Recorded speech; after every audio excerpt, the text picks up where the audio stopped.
The bathroom mirror mandate asks that you look at yourself in the brightest light possible. And when you do, don't put your best foot forward. Instead, you should focus on the one dragging behind. Search for where you're weak. Get familiar with what you don't do well. Learn what sets you off. Get cozy with your quirks and pick up on all of your shortcomings. Get intimately familiar with any personality trait that could eventually cause you trouble. Something is wrong with everybody. You need to know what's wrong with you. And you need to be specific. Make a list. I have one. It's on page 19. I put it in there not only to show you how it's done, but to show you there's nothing wrong with admitting that there's something wrong with you. The trick is to use the list to your advantage and not as an excuse. Don't say I can't help whatever because you're weak in that regard. The whole point of the bathroom mirror mandate is if you know where you're weak, that part of you will be less likely to trip you up. So get your list and work on it. You'll be better off in the end. A lot of people ask me, like, what goes on at work? What's your day like? So I thought I'd share it with you. This is how it starts. I roll out of bed, 5:30 a.m., hair a mess, no makeup. I come into my dressing room, just kind of like a little, and you see I'm messing it up already. That's my Krispy Kreme donut over there. And then I wait for a while, hair and makeup comes in, and then I start to look like a reasonable person. I'll catch you later on in the day. I don't know if you can hear the music, but they got it going on in the background. Just heard Frankie Beverly and Maze. Used to play modern stuff, but I had to just take me back to the 50s, not the 50s, the 60s and the 70s. So this is my pregame. Got my hair together, my makeup's done. It's almost game time. I got Chuck to come out and take my tennis lesson. I just got back and I thought about it because you should see me out there. I was horrible today and I wasn't going to let him put it up. But I decided what I'm going to do is let you see it. And then when I get better, you'll see how much I've improved. Get back on the court, I'll give you time.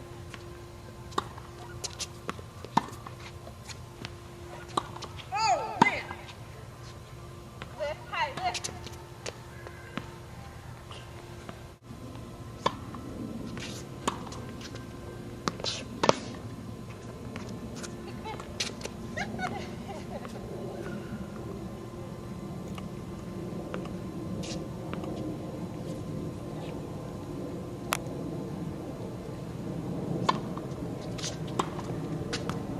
Watch the spin.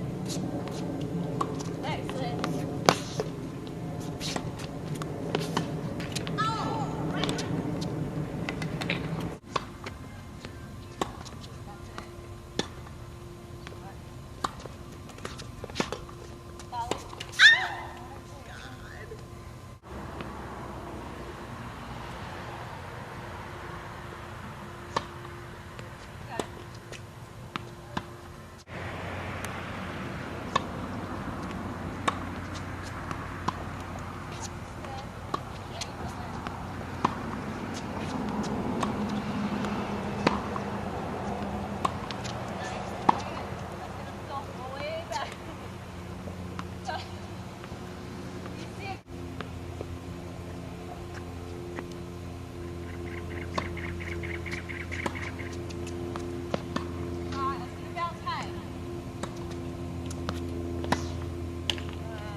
So here it is, people, my forever surprise.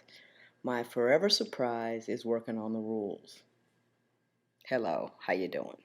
You know, I have my book, My Mother's Rules, and in it there's a whole lot of rules so you can feel better and do better and gain more control over your emotional life? Well, sometimes you need reminders. I often use sticky notes, but I've decided to take it to the next level, and now I have t-shirts. I put my rules, some of them anyway, on t-shirts. This one says, getting your mind right. It reminds you to be mindful of what you should be thinking about. I also have another t-shirt called, make sure you're seeing what you've got. Originally, it was a rule about kids, but now I'm using it as a rule about what you're concentrating on, the one or two things you don't have, or the many things that you do. It, in fact, helps you keep your mind right. And last but not least is the one that I need the most. It's the biggest. Happy is not looking for you. You have to look for it. That's the one I have to remember. I'm selling them. They're only like, what, $19? I'm not sure. I always have to check. And so we can all get our mind right together. And on the back, just so you know what we're doing, you'll never forget, because the back says you're working on the rules. We're all working on the rules. I even got a hat that says working on the rules, since my hair is never done. So come on over, look at my little store, get your mind right, find happy, do whatever you need to do, and I'll talk to you soon. Bye. By the way, I forgot to tell you, the first 100 people that order a white t-shirt, because I couldn't figure out how to do it on the black ones, will get one that is personally autographed by me, for what it's worth.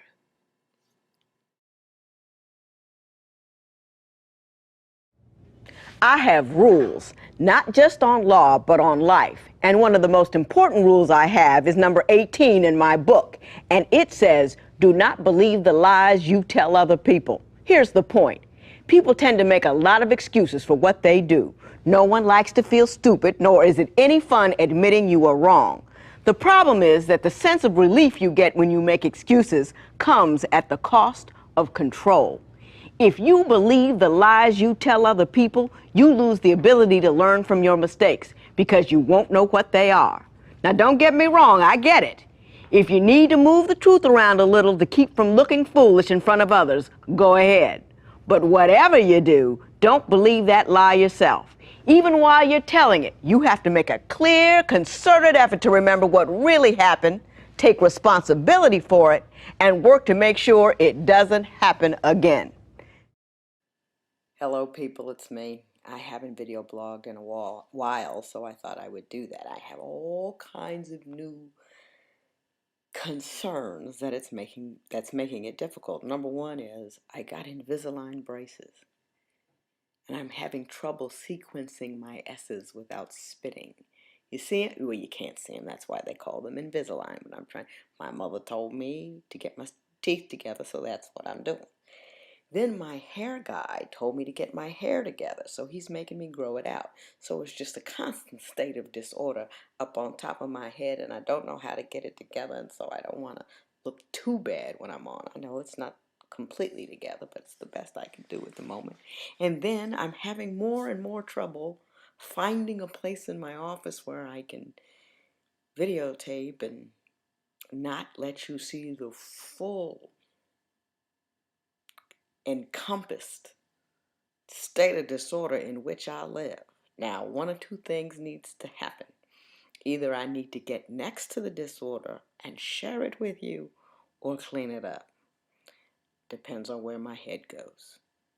But in the meantime, in between time, work the rules, Rule 42, find some joy. I'm going to try to find some joy.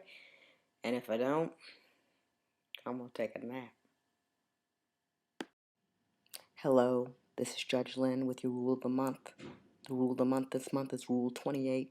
I had to get in close on this one because this is a rule that has really helped me out, because I used to have big problems with nonsense.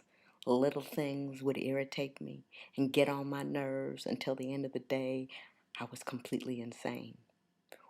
What this rule requires you to do is to tag something as nonsense. And once tagged as nonsense, you can put it away.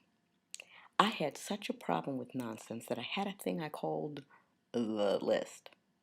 The list was a list of people who were annoying me, getting on my nerves, or I otherwise didn't like them. And my list used to be long. But I realized after a while, all the list was doing was handing over my life to a whole slew of people I didn't even like. Because being on my list didn't hurt them, it just hurt me. So my thing is, I get people off my list. I got somebody off my list just the other day, tagging it as nonsense. So if you got a problem, something bothering you, and it's not going to cost you your job, ruin your health, kill your marriage, it's not going to put you in bankruptcy court, you got to ask yourself, is this nonsense? And if it is, tag it and bag it, because it's not worth your time. Rule of the month, number 28, increase your nonsense threshold.